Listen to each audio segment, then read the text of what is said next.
City union bank all in one ஆப்ல இருந்து video KYC மூலமா வீட்ல இருந்தே பேங்க் அக்கவுண்ட் ஓபன் பண்ணலாம். வீடியோ கால்லயே வெரிஃபிகேஷன் முடிஞ்சிரும். City union bank. நான் சீர்காழில இருந்து வந்திருக்கேன். நான் மிஷின் கொடுத்து அட்வான்ஸ் கொடுத்து மிஷினுக்கு காசு கொடுத்து 2.5 லட்ச ரூபா கொடுத்து 1.5 வருஷம் ஆகுதுங்க. மிஷினு நான் வந்து கிட்டத்தட்ட ஒரு 20 நடையாச்சும் வந்துட்டு போயிருப்பாங்க சீர்காழிலேருந்து. இப்போ வந்து ஒரு 10 நாளா வந்து தங்கியிருக்காங்க. 10 நாளும் ரெஸ்பான்சிபிளே இல்லை. பணத்தை கொடுக்க மாட்டேறாங்க. 2.5 லட்சம். இந்த பாட்டில் உடைக்கிற மிஷின் அது யூடியூப்பே மாத்துது இல்லைங்க.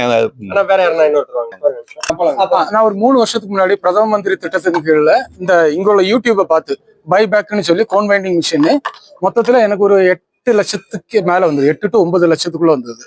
அந்த லோனை எடுத்து அதுல வந்து அவ்வளவு காசுமே இங்கதான் கட்டியிருந்தது. 6.25 லட்சத்துக்கு மிஷின் வாங்கியிருந்தது. பணம் கட்டி 6 மாசம் கழிச்சு தான் மிஷின் கொடுத்தாங்க. இந்த மெட்டீரியலும் 1 மாசம் கழிச்சு தான் கொடுத்தாங்க.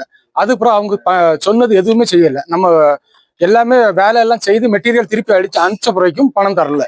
இப்படியே இழுத்து ஒரு 2.5 வருஷம் மட்டும் ஒரு காசும் வராதனால மிஷினை திரும்ப எடுத்துக்குங்க அப்படின்னு சொல்லிட்டேன். அவங்க மிஷினையும் மெட்டீரியலையும் எடுத்துக்கிட்டு அதுக்கும் காசு தரல. இழுத்து மிஷினும் காசையும் எடுத்துக்கிட்டு இந்த மெட்டீரியலையும் எடுத்து ஒரு 3-4 மாசம் ஆச்சு. இது வரைக்கும் காசு வரல. போன மாசம் மட்டும் ரொம்ப கஷ்டப்பட்டு 1 லட்சம் ரூபாய் கொடுத்தாங்க. எனக்கு தெரிஞ்ச அளவுக்கு ஒரு 500 பேர்கிட்ட இருக்கலாம். இப்ப எனக்கு தெரிஞ்சதுக்கு. இதுக்கு முன்னாடி எனக்கு தெரியல. டெய்லி போன வாரம் யாரோ மன்னன வரைக்கும் தலையில ஊத்துனதாட்டு ஏதோ கேள்விப்பட்டேன். இவர் இப்ப போன வாரம் வரைக்கும் போறாரு. போடும்போது சொல்றாரு 100 கோடி ரூபாய்க்குள்ள கம்பெனி, இது நாள் வரைக்கும் எந்த பிரச்சனையும் கிடையாதுன்னு. ஆனா எனக்கு 2.5 வருஷம் மட்டும் 2 பைசா கூட எனக்கு வருமானம் மட்டும் வரல. போன மாசம் நான் கட்டின அந்த மெட்டீரியலுக்குள்ள 1 லட்சம் ரூபாய் தந்தாப்புல. அது நமக்கு நான் வெளியூருங்க. நான் நாகர்கோவில். நாங்க குப்பத்துல இருந்து வந்திருக்கேங்கண்ணா. நாங்க இல்ல குப்பத்துல இருந்து வந்திருக்கிறேங்க. ஏதோ இந்த மாதிரி யூடியூப் சேனல்ல ஏதோ பணம் சம்பாதிக்கலாம் அப்படி இப்படின்னு சொல்லி நாங்க அந்த யூடியூப் சேனலை பார்த்துட்டு ஏதோ அந்த வேஸ்ட் மிஷின் பிரிச்சா ஏதோ ஒரு நாளைக்கு டெய்லி 1000 ரூபாய் சம்பாதிக்கலாம் 2000 ரூபாய் சம்பாதிக்கலாம்னு சொல்லுதில்ல. அதை நம்பி சரி இங்க வந்தோம். பணம் கட்டணும். ஜனவரி மாசம் பணம் கட்டணும். பிப்ரவரி மாசம் மிஷின் கொடுக்குறோம் நாங்க. எவ்வளோ அதுக்கப்புறம் எப்போ கேட்டாலும் சார் வந்து அவுட் ஆஃப் ஸ்டேஷனு, வெளியில போயிருக்காரு, ஃபாரின் போயிருக்காரு, இங்கே இல்லை அப்படின்னு சொல்லி சொல்லிட்டு இருந்தாங்க. அப்புறம் இங்கே வந்து நாங்கள் மிஷின் வாங்கலாம்னு சொல்லி தான் ஃபர்ஸ்ட் வந்தோம். நாங்கள் ஆக்சுவலாக பேமெண்ட்டுக்காக நாங்கள் வரல.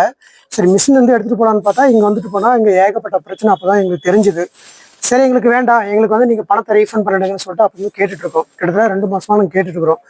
கேட்டால் இந்த வாரத்தில் வந்துடும், அடுத்த நாள் கொடுத்துருவோம், இப்படியே சொல்லி இழுத்தடிச்சுட்டு தான் இருக்காங்களே தவிர இது வரையும் பணம் கொடுத்த பாடு இல்லை. ஆனால் அவர் பார்த்தீங்கன்னா ஏதோ அவர் மிரட்டுற மாதிரியும் தெரியலைங்க. ஆனால் அவர் ஏதோ கட்சியெல்லாம் இருப்பார்ட்டாங்க, ஏதோ AITUSல இருப்பார்ட்டாங்குது. அதனா ஒரு சிலர் சொல்கிறாங்க ஃபோனு நீங்கள் எங்கே போய் சொல்லுங்கள், கமிஷன் ஆஃபீஸில் சொல்லுங்கள், இல்லை நீ கலெக்டர்கிட்ட போய் சொல்லுங்கள், நீங்கள் எங்கே போய் சொன்னாலும் எனக்கு ஒன்றும் பிரச்சனை இல்லை, என்னால் பார்க்க முடியுன்ற மாதிரிலாம் அவர் சொன்னதாக சொல்கிறாங்க. எங்களுக்கு தெரியல.